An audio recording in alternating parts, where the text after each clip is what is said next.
Hi everybody, so today I'm going to do a review of my Pullip Wilhelmina. She is kind of the witch doll. So I think what's interesting about Wilhelmina is I'll talk about the doll in a minute. You would have think that she would have come out in October for Halloween, but she actually came out in June. So what I'll do is I will talk about her stock and then I will cover the doll and then give you recommendations. So Wilhelmina, what can I do? We should probably start with this hat, which is about to fall off. This hat is pretty involved. It's super great quality. It's got this shiny fabric on the outside, which is kind of thick. There is this red kind of snake skin ribbon and this kind of messy chain that threads through the hat. And then there is this kind of shinier layer underneath. It is quite huge on her head, and there is nothing to hold it up. So, and it also makes her very tall. So what I've found is I've either put her in a corner so the hat stays up, or I keep her on the top shelf so that the doll can balance this giant hat on her head. But it is really, really pretty and incredibly well made. She also comes with a broom. This looks like faux fur, but there's a little black lace, little red ribbon, and it is really neat. It doesn't, she isn't able to grab it, but I just kind of prop it up against her. Now Wilhelmina has, I think, some of the best stock I've seen on these dolls. Her dress, let me move her wig out the way, is very Morticia Addams. She's got, her dress is black and her sleeves have this kind of spider webby lace. I would be careful because of the webbing on this lace. Her hands do kind of get caught in it. And up top there's more lace, little red choker. This is all one piece.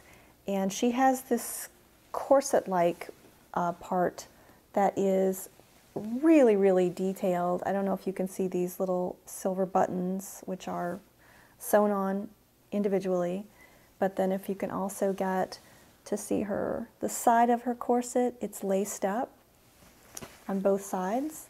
I just think that's really fabulous. You can tell they put a lot of attention into designing her. And then as you go further down the dress, there is more of that kind of snakeskin faux leather and this gorgeous like burgundy lace at the bottom of that. And then under all of this is another dress that is black. It's got some pleats on this level, more of that kind of messy chain. And then the back of her dress goes long. Two different kinds of lace, more pleats, like I said, lots of detail. And then underneath, she's got more of this sheer silvery fabric that matches the hat. And she has underneath that fishnet stockings. I keep the plastic on her just because I don't want this to stain. And then her boots, which are super cool. They are red and black. They are just plastic. Some of the boots, like Pullip Melissa, they actually have real lace-up detail, but these are just plastic. But they go on and off very easily. On the back, you can see.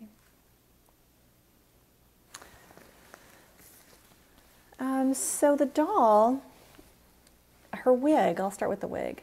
This is a really unique wig. It's super long. She's got two braids along the side.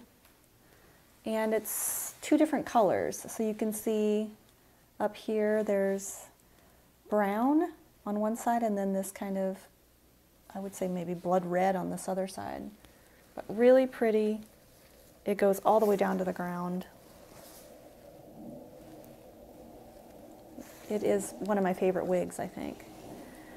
Her face-up is incredibly unique and really, really beautiful. I know that the Make It Own they've just come out with one that's in this color. It's the pale, that kind of, I don't know, otherworldly, supernatural color. And it really works on this doll. She has heavy lashes painted in her face up. Her lips, I don't know if you can see that, they are sort of two-toned, and I don't even know how to describe it. I mean, it's just like the front of her lips kind of like a geisha, or a little bit darker than the sides. It's just a super unique detail. And then her eyelids are just the normal flesh-colored. This doll is a little bit pricier. I got her on pullipstyle.com, and I think she was, gosh, I want to say she was $135. So it certainly gave me pause before I decided to buy her, but she is absolutely worth it. I mean, her stock alone reminds me a little bit of Pullip Aurora. She just comes with a lot of great detail. She looks great on my shelf. She's different, so I would definitely recommend her. And if you have any questions, just let me know. Thanks.